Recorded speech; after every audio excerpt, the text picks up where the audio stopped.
इस तरफ इस खटिया में दलित बैठते हैं। गांव में लोग ताना देते थे कि ये भिखमंगा है। ब्रह्मा के मुख से जो ब्राह्मण की उत्पत्ति हुई, पैर से शूद्रों की उत्पत्ति हुई। अगर छोटी जात अपने मेहनत से आगे बढ़ रहा है तो कोई गुनाह है? ये लोग कर्म अच्छा नहीं करते ना यार। अरे ब्राह्मण जी कैसे बात करल सर, तो उससे ज्यादा हमने खटनी करत है। ये कहानी ठाकुर वर्सेस दलित की नहीं है, ये कहानी है इनकार की।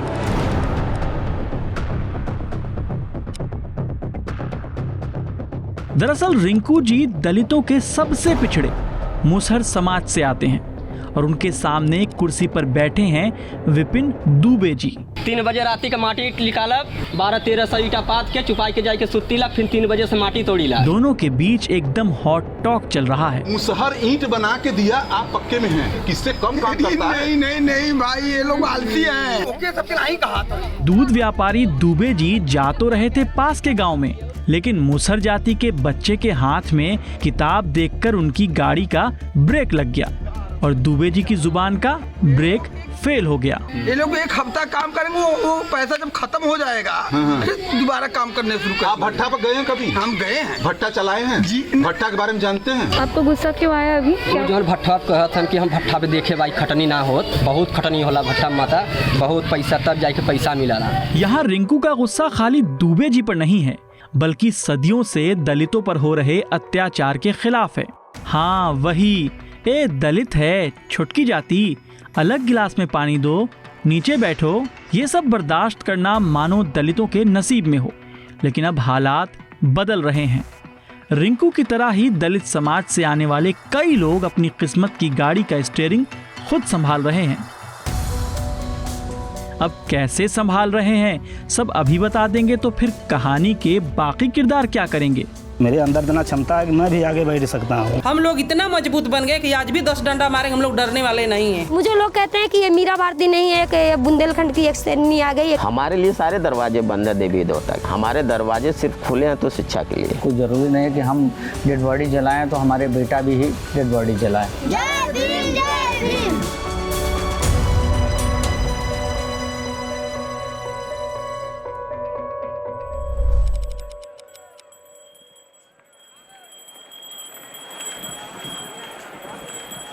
काशी मतलब वाराणसी। यहाँ एक गांव है अनई, जहाँ कुछ साल पहले तक खटिया पर बैठने को लेकर बवाल हो जाता, या कहें खटिया की भी जाति थी।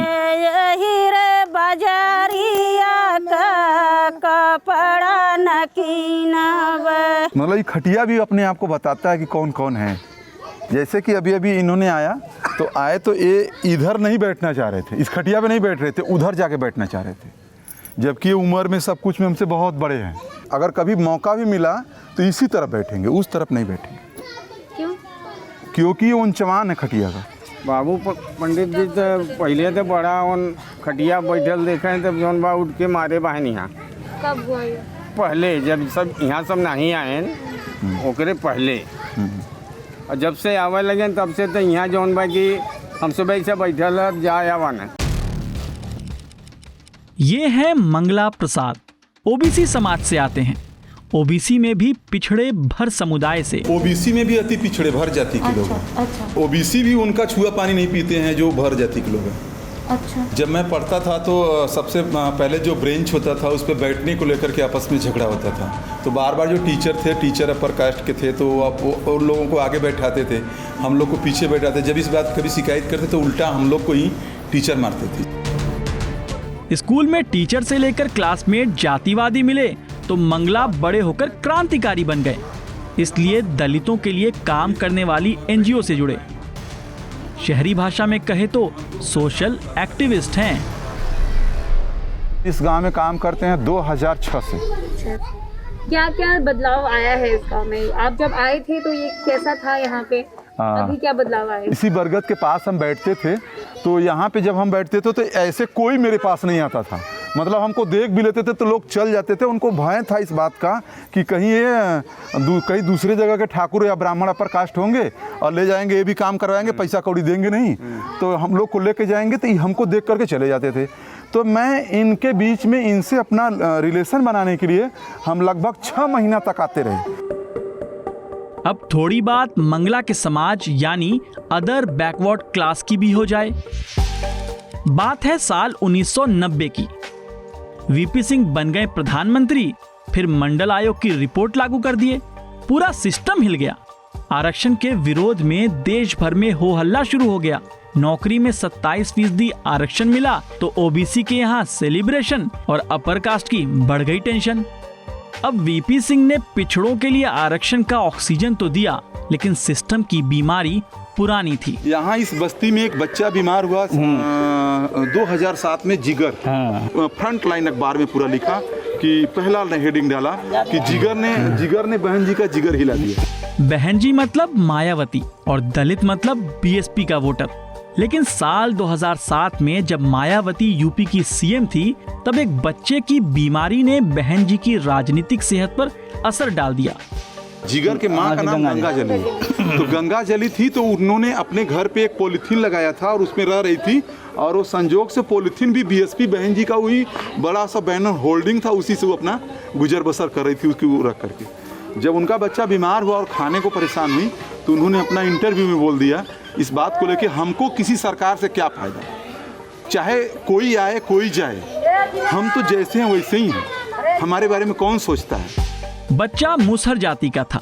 बस अखबार में मामला छप गया, बहन जी का गुस्सा बढ़ गया, बोली सब झूठ है। शाम को ही बहन मायावती जी ने एक प्रेस कॉन्फ्रेंस लखनऊ में किया और कहा कि यह सब झूठ बात है और जाओ और उस बस्ती में देखो। तो यहाँ पे उसी के ठीक सुबह प्रमुख सचिव आए। उसी दिन इन लोगों को 14 परिवारों को लाल कार्ड राशन बनाया गया और वहीं 14 लोग को जमीन का आवंटन हुआ, खेती वाला, और फिर घर बनाने का जमीन पट्टा मिला।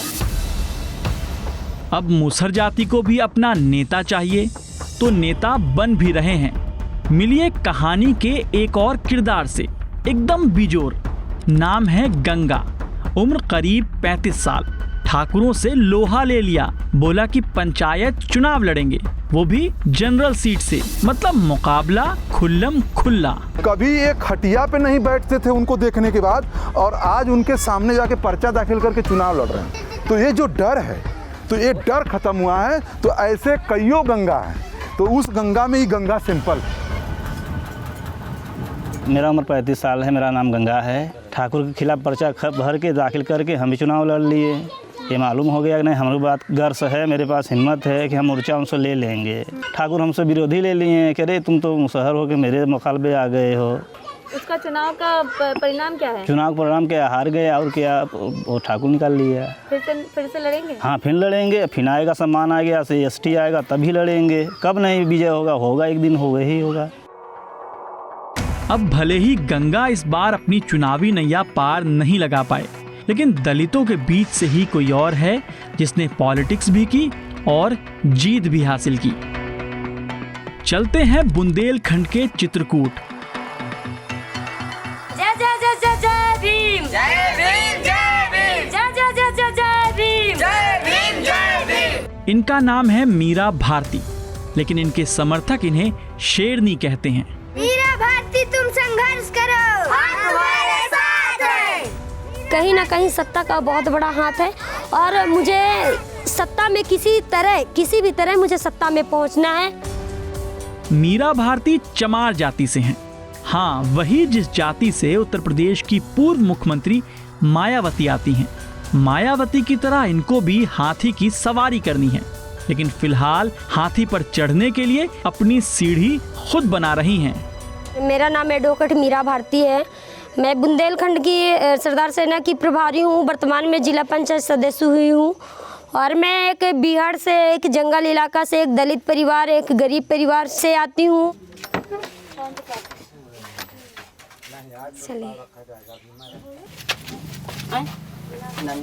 इतना छोटा घर है क्योंकि मेरे पास घर भी नहीं था और इस घर से मैं इतने आगे तक गई और काफ़ी समस्याएं आप देख के, मेरी मम्मी हैं और माता राम है और सब लोग बढ़ के ऊपर गए हैं। मियाँ इतना काम कर रही है, क्या कहना चाहते हैं आप लोग इसके बारे में?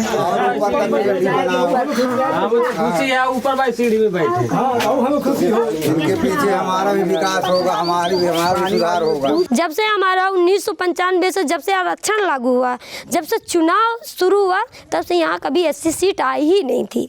पहली बार यहाँ 80 सीट आई और 80 सीट में मैं चुनाव जीती और सब लोग मेरा सपोर्ट भी किए। जहाँ भी कोई घटना होती है तो जैसे कोई एक्सीडेंट हुआ, कभी कोई किसी महिला के साथ जो दुर्घटना हुई, तो वहाँ जब मैं पहुँचती हूँ तो मुझे लोग कहते हैं कि ये मीरा भारती नहीं है, कि बुंदेलखंड की एक शेरनी आ गई, एक जंगल की शेरनी आ गई।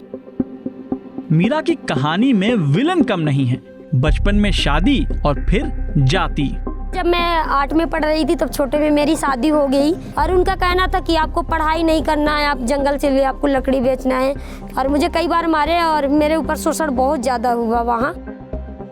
मुझे पढ़ लिख के मुझे आगे कुछ करना था। जब मैं यहाँ से बाहर गई और बाहर मतलब शहर में रहना शुरू की, तो मतलब गांव के लोग या मतलब क्षेत्र के लोग कहते हैं कि मतलब आपकी लड़की एक अकेले रह रही है करबी में, पता नहीं क्या करती है क्या नहीं करती। जब यहाँ से मैं करबी में गई तो एक पांडे कॉलोनी पड़ता है, वहाँ मैं रूम ली तो वो ब्राह्मण का रूम था। जब उसको पता चला कि एक मैं दलित परिवार की लड़की हूँ, एक मैं चमार बिरादरी की लड़की हूँ, तो वो 2 महीने बाद मेरा रूम खाली करवा दिया कि मेरा घर पूरा छू गया और एक तुम चमार हो और मेरे देवता छू गए, ये है वो है। फिर उसको वो पूरा घर को धुलवाई। इसके बाद जब मैं चुनाव जीती तो उस महिला का फ़ोन भी आया और बुलाई कि अब रह लो मेरे रूम में। मैंने कहा आप तो नहीं रह सकती क्योंकि आप एक बार निकाल चुकी है, मैं क्यों रहूं आपके रूम में। ब्लू कोट, टाई और हाथ में किताब वाले बाबा साहब यानी भीमराव अंबेडकर ने जो कहा था वो काफी इम्पोर्टेंट है। अंबेडकर ने कहा शिक्षित बनो, संगठित रहो और संघर्ष करो। कोई शादी नहीं करूंगी और समाज की सेवा करना है, क्योंकि मुझे भी ये लग रहा है कि मेरा भी इतिहास में नाम चढ़े। मुझे जनता की सेवा करना है और जनता के पीछे लड़ती रहना है। नमस्ते सबसे। जो इच्छा है, कुछ गलत काम तो कर नहीं रही है, तो इच्छा है तो बढ़ ही रहा है। भैया जय भीम, नमो बुद्धाय। अब कहीं कामयाबी टारगेट है तो कहीं इंसाफ के लिए भिड़ना। तो कहानी में एंट्री होती है ऐसे ही कुछ महिलाओं की। हम अपने घर से बाहर नहीं निकलते थे, बाकी इतना हमारे साथ दरिंदगी किए हैं कि हमको मजबूरन बाहर निकलना पड़ा। हमको इतनी हिम्मत हम बनाई, इतनी हिम्मत कि हमको इतने मारे, हमारे आंख से आंसू नहीं गिरा। मैं बोली कि मैं तो मर जाऊंगी लेकिन अब यहाँ से जाऊंगी नहीं। जुलाई 2021 में आजमगढ़ के पलिया गांव के बाजार में एक झगड़ा हो गया। दलित प्रधान मुन्ना पासी सुलझाने गए तो पुलिस से उलझ गए, जिसके बाद 7 थानों की पुलिस दंदनाते हुए पहुंच गई गांव। फिर तोड़फोड़, मारपीट सब हुआ। पुलिस वाले आए हैं 29 जून को हमारे घर में, पूरा सीधे अटैक कर दिए हैं। अंदर जाके घुस के दरवाज़ा तोड़ दिए और अंदर चले गए हैं। ठीक, और जाते ही वहाँ पर तोड़फोड़ मचाने लगे हैं। ये मैम देखिए, ये हालत है, ये इसमें गाना पैसा दोनों था, लूट ले गए हैं। मुझे यहाँ पर मारे लोग, मेरे कपड़े तक फाड़ दिए। योगी जी मंदिर के लिए मतलब माने जाते हैं, गोरखनाथ यहाँ पर उनका मंदिर है, मठ है, जो भी है। तो बताइए मंदिर से क्या लेना देना था? मंदिर क्यों हमारा तोड़ा गया? हम लोगों का अधिकार नहीं है पूजा पाठ करने का? हम लोग छोटी जात के हैं तो हम लोग पूजा पाठ नहीं कर सकते हैं? हमारे परिवार को गंदी गंदी गाली दे रहे थे, तुम लोग छोटी जात की ये वो मजा लेने की होती है। ये कोई भाषा होता है? ये मनुवादी सोच है। ये लोग चाहते हैं कि छोटी जात के लोग पढ़ लिख ना पाए, शिक्षित ना हो पाए, इनका विकास ना हो पाए। ये लोग रुके रहे हैं, मतलब हमेशा ये लोग जैसे हम लोग की दशा पहले थी वैसे ही लोग रहे। पुलिस ने डंडे बरसाए, घर तोड़े, कहीं कोई सुनवाई न हुई तो महिलाओं ने गांधी जी वाला रास्ता अपनाया, धरने पर बैठ गईं। पहले अपने बहनों को लेके हम लोग निकले, ठीक, कि यह बेहतर लड़ाई अगर नहीं खत्म होगी हम लोग के नोच लेंगे सब। अब हम लोग को मजबूती से काम करना पड़ेगा। अगर हम लोग नहीं अड़ेंगे तो इसी तरह इन लोग का डेली काम रहेगा। डेली मारेंगे, डेली गाली देंगे। हम लोग इतना मजबूत बन गए कि आज भी 10 डंडा मारेंगे, हम लोग डरने वाले नहीं हैं। अब इस पूरे मामले पर पुलिस की भी सुन लीजिए। शुरुआत तो आपने की, मान लीजिए आपके एक्शन में रिएक्शन हुआ है ना, आपके एक्शन में रिएक्शन हुआ है ना। सर ये जुलाई में पलिया गांव में, आजमगढ़ के पलिया गांव में मुन्ना पासवान के परिवार ने आरोप लगाया था कि पुलिस ने जाके उनके घर। नहीं, ऐसा कुछ नहीं था। 3 मुकदमा लिखा गया था, तीनों खत्म हो गया, न्यायालय में है सब। कोई मुन्ना पासवान वगैरह 164 में बयान भी दे दिए थे, सब चीज है, ठीक है। अच्छा। सब खत्म हो गया। हाँ। जिन्होंने घर तोड़े थे उनके खिलाफ कोई सब एवरीथिंग ओके हो गया है। ओके हो गया मतलब घर बनवा दिए, एक्शन हैज बीन टेकन, क्या हो गया? पुलिस वालों को उनके खिलाफ लिखा गया था, सब मुकदमा खत्म हो गया है, न्यायालय में फाइनल रिपोर्ट सब दाखिल हो गया है। सभी औरतों के हमारा यही हाथ जोड़ के निवेदन है कि इतनी मजबूत बने कि कोई आदमी आंख उठा के देखे ना। अगर आंख उठा के ताके तो आंख नोच लें। हम लोग को इतना मजबूत बनना है। अब हम कहेंगे कि दलितों पर अत्याचार होता है तो आप कहेंगे अब ऐसा नहीं होता है, वो सब पुराने जमाने की बात है। तो हम आपको NCRB के डेटा की याद दिलाएंगे जो सरकारी है, जो कहता है कि दलितों के खिलाफ 2020 में अपराध के मामले बढ़े हैं। यूपी तो टॉप पर है। हमारी कहानी का अगला स्टॉप है वाराणसी, जहां से देश के प्रधानमंत्री नरेंद्र मोदी 2 बार लोकसभा पहुंचे हैं। अब नरेंद्र मोदी को PM बनाने में दलितों का भी कंट्रीब्यूशन है, चाहे 2014 हो या 2019 का लोकसभा इलेक्शन। यही नहीं, PM मोदी जब पहली बार वाराणसी से चुनाव लड़ रहे थे तब दलित समाज का एक शख्स उनका प्रस्तावक बना था। नाम था जगदीश चौधरी, यानी वाराणसी के डोम राजा। अब डोम समाज मतलब वो लोग जो पीढ़ी दर पीढ़ी हिंदुओं के अंतिम संस्कार करवाने का काम करते रहे हैं। देखिए, हम लोग तो सबसे काशी वाले हैं, हम लोग को सबसे महत्वपूर्ण होता है इज्जत। और ये हैं पवन चौधरी, ये भी डोम समाज से आते हैं। हम लोग ये डोम बिरादरी के हैं, यहाँ डेड बॉडी जलाने का यही सब काम करते हैं। हमारे पिताजी भी यही काम करते थे, हमारे दादाजी भी यही काम करते थे। आपको अगर चांस मिले तो अभी भी यहाँ से निकलने की कोशिश करें? हाँ, अगर चांस मिलेगा तो क्यों नहीं निकलने की कोशिश करेंगे। इसीलिए तो समिति चला रहे हैं कि लोग कल्याण में जिसको जानते हैं और पहचानते भी नहीं हैं उनका हमने दाह संस्कार कराया। पवन का बचपन तो लाश और चिता के बीच गुजर गया, लेकिन अपने बच्चों का बचपन और भविष्य किताबों के साथ गुजारने की ठान चुके हैं। बचपन से ही ये सब काम कर रहे हैं, अभी तक हम लोग कर ही रहे हैं। यहाँ पे जाएं, घाट पे जाएं, यहाँ लगे रहते थे। अरे पिताजी नहीं हैं, कभी एक बार बांस पकड़ लें तो 10 मिल जाए, 5 मिल जाए, ये मिल जाए। उसी प्रकार से अपना दिनचर्या चलता था बचपन में पूरा। और फिलहाल बच्चों को तो हम शुरू से नहीं लेकर आते हैं घाट पे। धीरे धीरे जनरेशन है कि एक घर का अगर एक बेटा पढ़ेगा तो एक बेटी भी पढ़ेगी तो बहुत कुछ पढ़ेगी। तो अब धीरे धीरे जनरेशन हम लोग का भी चेंज हो रहा है, हम लोग भी अलग राह पे जा रहे हैं। कोई ज़रूरी नहीं है कि हम डेड बॉडी जलाएँ तो हमारे बेटा भी ही डेड बॉडी जलाए, वो भी IAS PCS कुछ भी बन सकता है। पवन अपने बच्चों को स्कूल तो भेज रहे हैं, लेकिन शिक्षा के मंदिर में भी जाति जा नहीं रही। अब बच्चे लोग जैसे स्कूल जाते हैं तो बहुत से ऐसे समाज के लोग होते हैं, जैसे अरे ये तो डोम है, अरे इसका बाप तो डोम है, वहाँ घाट पे मट्टी उट्टी जलाता है। बहुत से ऐसे कभी बात सुनने को मिलता है, तो फिर वो सब बातों का राइट हम लोग कर देते हैं, छोड़ देते हैं कि जाने दो भाई, उस लायक है नहीं। अब किस प्रकार से हम लोग बात कहेंगे, चलो ठीक है, जो बोला ठीक है, जाने दो, संतोष करके ही रहते हैं। और आपके बच्चे क्या कहते हैं? तो कहते हैं बच्चे लोग तो वो भी नहीं जानते हैं कि डोम क्या है, चमार क्या है। मान लीजिए हम थोड़ा सा शिक्षित हैं, पढ़े लिखे हैं, जो थोड़ा बहुत बच्चे को पढ़ा सकें हम, लेकिन बहुत से ऐसे भी हमारे बिरादरी के लोग हैं कि 200, 400, 500, 1000 रुपये जो कमाएंगे वो घर में राशन भरेंगे कि बच्चों को पढ़ाएंगे, कि और भी जो विभिन्न प्रकार के जो विकट परेशानियाँ आती हैं, जैसे हॉस्पिटल का खर्च, ये खर्च, तो ये कैसे नामुमकिन है ये सब चीज़ों का।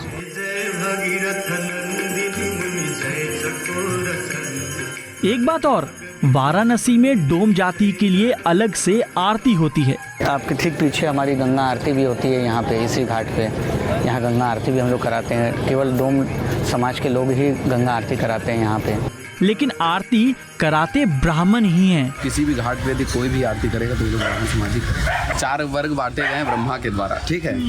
इसके ब्रह्मा के मुख से जो ब्राह्मण की उत्पत्ति हुई, ठीक है, और भुजाओं से क्षत्रिय, और उदर यानी पेट से वैश्य की, और पैर से पदभ्याम शूद्र हो जाएगा, पैर से शूद्रों की उत्पत्ति हुई, ठीक है। और सभी का विभाजन जो है बांटा गया, सबसे उच्च विभाजन जो है ब्राह्मण वर्ग को दिया गया, ठीक है। जाति विशेष जाति भेद जो है वो लोग तोड़ना चाहते हैं, तो अभी भी बनारस में ये मतलब आप कह रहे हो कि एक अलग से आरती होती है तो डोम समाज के लिए होती है, लेकिन वो आरती भी ब्राह्मण समाज ही करते हैं। जी, कोई भी कर्मकांड ब्राह्मण का जो कृत्य होगा वो ब्राह्मण ही करेगा। आपका कहना है कि डोम समाज आरती क्यों नहीं करता है, ठीक है।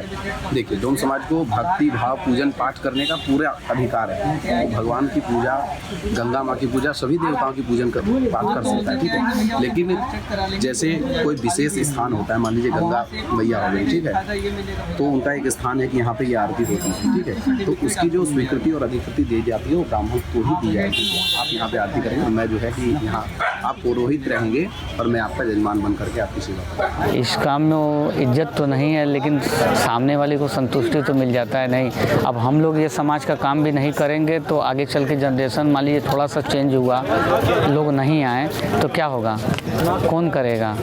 ठाकुर, पंडित, लाला, सब बिरादरी ये सब काम करेंगे, कोई ये सब काम करने के लिए राजी नहीं होगा। करने तो अपने ही लोगों को पड़ेगा, फिर भी इज्जत नहीं देते हैं लोग। पवन ने तो अपने बच्चों के इज्जत के लिए एजुकेशन का ऑप्शन चुना है, लेकिन देश में मुसलमानों को छोड़ दे तो साक्षरता के मामले में दलित समाज अब भी सबसे पिछड़ा है। दलित जनसंख्या की 66% जनता साक्षर है, जबकि राष्ट्रीय साक्षर दर 73% है। अब दलित शिक्षित बन भी गए तो शिक्षक बनने में भी चैलेंजेस कम नहीं हैं। देश के सबसे बड़े इंजीनियरिंग कॉलेज यानी IIT में सिर्फ 3% प्रोफेसर SC/ST समाज से आते हैं। IIM का हाल तो और भी बुरा है। अब बाकी कॉलेज का हाल समझना है तो मिलिए राम बहादुर से। दलित हैं, बनारस में ब्राह्मणों के कॉलेज में पढ़ाते हैं, लेकिन इसके लिए भी राम बहादुर को बहादुरी दिखानी पड़ी। अदालत का दरवाज़ा खटखटाना पड़ा, तब जाकर कॉलेज में एंट्री मिली। अध्याचन के द्वारा ही मेरा सिलेक्शन हुआ था, उसी पद पे हुआ था, लेकिन उन्होंने ज्वाइनिंग कराने से इनकार कर दिया कि मैं जो है SC का पद नहीं है, मैं नहीं ज्वाइन कराऊंगा। इस तरह रहे, उनके प्रमोशन के चक्कर में मुझे जो है वहाँ से ज्वाइनिंग नहीं दी जा रही थी। बाद में फिर मेरी ज्वाइनिंग होती है आर्डर पे, कोर्ट के आर्डर पे। स्टूडेंट के और से कई तरह के आते हैं कि चमड़ा पढ़ा रहा है। अभी भी मानसिकता ऐसे कि मान लीजिए आप सामने देख रहे हैं, पीछे से बोल दिया 10 लड़के हैं, कौन बोला पता नहीं चलता है। किसी ज्ञानी ने कहा था, क्रोध मनुष्य को अंधकार की ओर ले जाता है, लेकिन अब इसका मॉडर्न वर्जन आया है। कैलकुलेटिव क्रोध अंधकार मिटाता है। कैसे? मिलिए शोभनाथ जी से।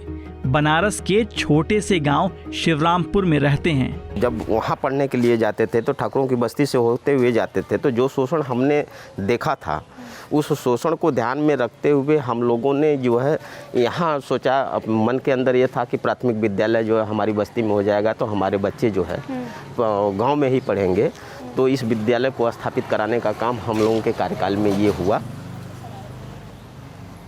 लगभग 30 साल 35 साल पहले जब हम लोग पढ़ने के लिए यहाँ से निकल के जाते थे, हमारा विद्यालय जो है प्राथमिक विद्यालय जो है इनकी बस्तियों से सटा हुआ है। तो इनकी बस्तियों से हम लोग जब जाते थे तो हम लोगों को रोक कर हम लोगों से काम करवाते थे। काम करवाने के बाद तब शायद हम लोग पढ़ पाते थे, नहीं तो चले आते थे, टाइम हो जाता था तो, क्योंकि पिटाई का भी डर था। जैसे जैसे हम लोगों की शिक्षा बढ़ी और जागरूकता बढ़ी और संगठन भी थोड़ा मजबूत हुआ, लोग संगठित होना शुरू किए, तब मुखर होकर लोग, दलित लोग जो है बोलना शुरू किए। बात है साल 1989 की, जब देश की संसद में SC/ST एक्ट पारित किया गया। कानून बना कि दलित समाज से किसी व्यक्ति को कोई प्रताड़ित करेगा तो उसे होगी जेल। इनके अंदर भी अब बदलाव जो आए हैं, क्योंकि एक डर है इन लोगों के अंदर, जो डर है SC/ST एक्ट का। भगवान के मंदिर जाने पर रोक लगी तो शोभनाथ जी शिक्षा के मंदिर चल दिए। बोले बाबा साहब का प्रसाद ही काफी है। मंदिर में जो है थोड़ा अभी भी लोग हिचकते हैं, अभी भी हम खुद हिचकते हैं, लेकिन हम मंदिर में जाते नहीं हैं। डॉक्टर BR अम्बेडकर के किताबों से हमने देखा कि हमारे लिए कोई देवी देवता नहीं है। हमारे लिए सारे दरवाजे बंद हैं देवी देवता के लिए। हमारे दरवाजे सिर्फ खुले हैं तो शिक्षा के लिए। अगर हमें शिक्षा मिल जाएगी, हमारे बच्चों को शिक्षा मिल जाएगी, हमारी पीढ़ियों को शिक्षा मिल जाएगी, तो वो मंदिर मस्जिद से उनका कोई लेना देना नहीं है, उसमें उनका कोई फ़ायदा नहीं है। फ़ायदा सिर्फ शिक्षा से है। इतनी समझ अपने पास है। लाइक फादर लाइक सन पुराना हो गया, नया आया है लाइक फादर लाइक डॉटर। ये है शोभनाथ जी की बेटी। गुस्सा भी, इमोशन भी और कॉन्फिडेंस भी।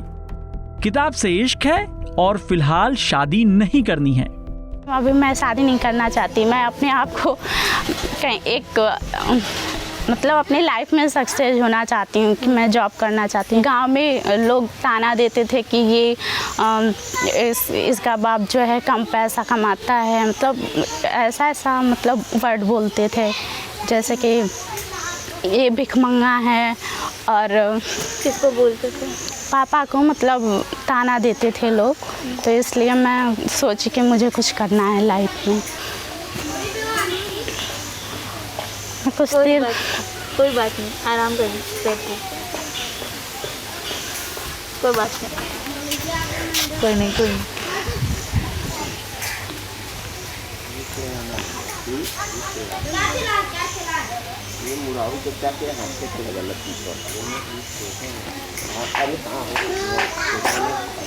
नहीं बिल्कुल रोइए मत, कुछ नहीं।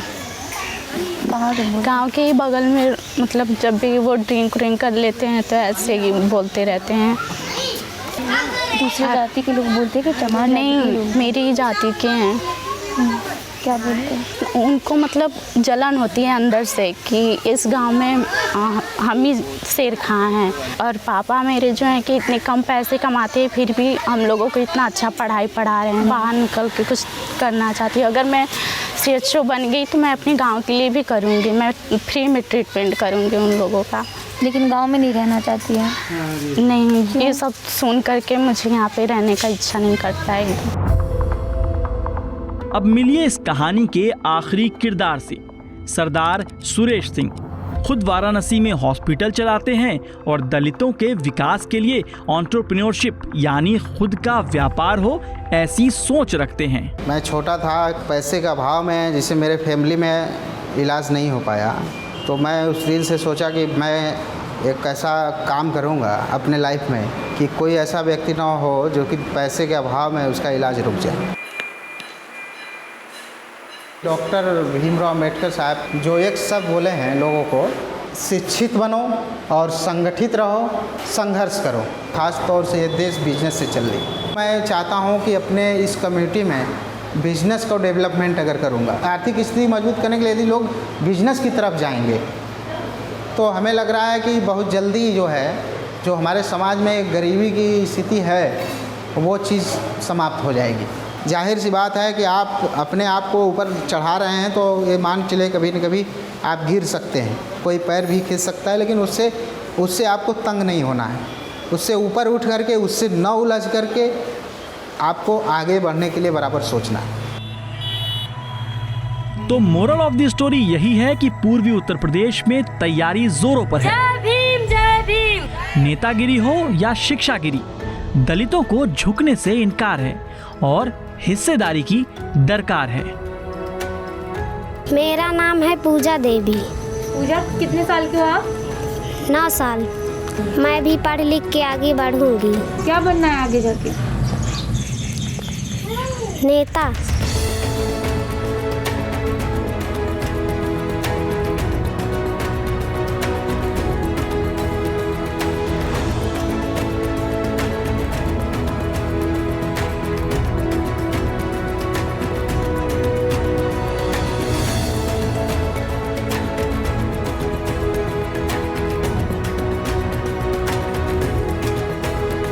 It is your support and financial assistance that gives us the courage to do more of these documentaries.